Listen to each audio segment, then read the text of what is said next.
Hey, what's up, everybody? True Boxing here. Thank you for coming back to Get Hit with the Truth. So today we are continuing the True Boxing annual top 10s, as we are going to look at my number 2 junior welterweight in the world right now at 140 pounds, the reigning WBO champion Teofimo Lopez. Now, before we get into that, if you could smash the like button, leave a comment, or subscribe to the channel, I really do appreciate any and all support that I can get as I continue to build my channel here.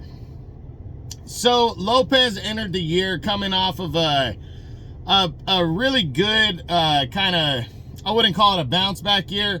He just looked good in his lone win in 2023, his lone fight, when he pretty much outclassed and outworked and impressively defeated the previous #1 in the division, former undisputed champ Josh Taylor, as Lopez would capture the WBO title. So coming into the year, he was number 2 coming in. I had him in the same ranking, but just unimpressed this past year in 2024, in my opinion.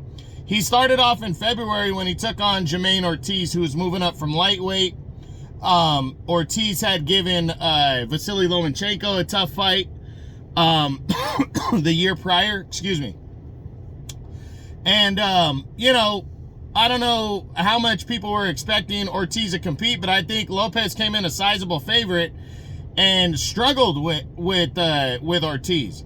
You know, it was a close, you know, close-ish type fight, but it went to the scorecards, and Lopez took a very close, unanimous decision and a somewhat controversial decision to retain his title. Excuse me.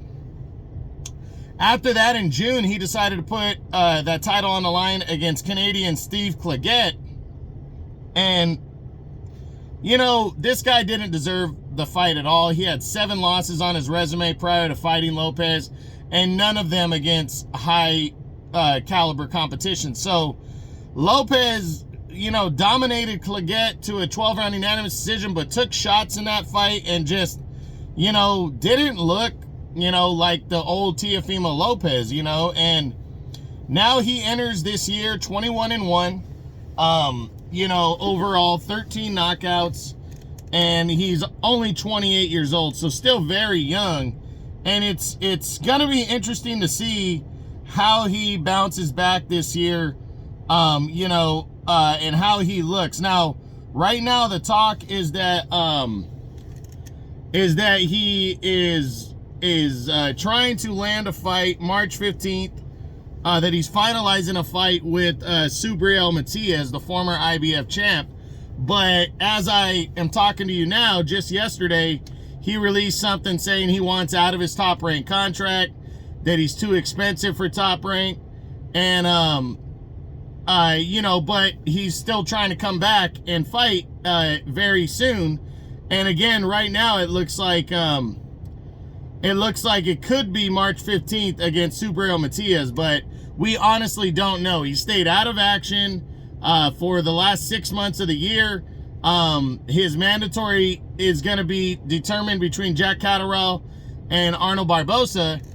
So he could, if you include the Matias fight, he could have a very good year, but he has to get in the ring and fight. I mean, it's just that simple. And I just don't know when and if he is going to return. You know, I want to see the Lopez Matias fight. I think actually that's a good matchup in terms of style for him, but he's got to push that through and go do the fight, you know, and have the fight. So we'll see what happens, but that's it. That's what I got. That is my True Boxing annual top 10s. This is my number 2 junior welterweight in the world right now at 140 pounds, the reigning WBO champion Teofimo Lopez.